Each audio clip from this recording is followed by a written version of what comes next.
Ayan guys, in-order ko na dumbbell set yan sa Shopee Racing.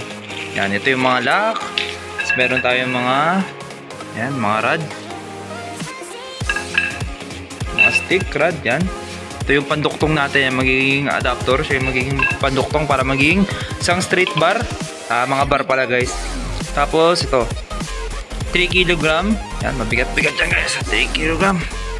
8 piraso yan guys. Yan. 8 pieces. 1, 2, 3, 4, 5, 6, 7, 8. Para sobra ata. 1, 2, 3, 4, 5, 6, 7, 8, 9. Sobra to guys kasi nagpasobra ako ng apat pa na 3 kg. Bali yun yung kulang nila. Nung seller sabi patadala daw niya.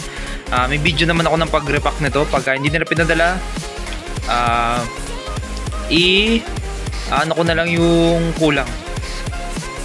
Pag di nila pinadala, bali babalik yung binayad ko para sa 3 kg lang ata ang kulang o 3 kg lang ata yung kulang guys na plates yan. Tapos meron tayong 1.25 kg yan.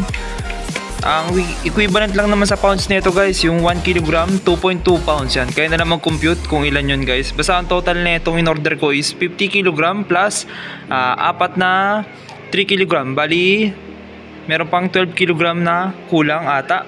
Titignan ko dun sa may description para malaman ko ano yung mga kulang. Tapos meron tayong 2.5 kg yan. Tapos magaan lang ng 0.5 kg dito sa ating 3. Yan, ilang piraso to? 1, 2, 3, 4, 5, 6, 7. Yan, 7.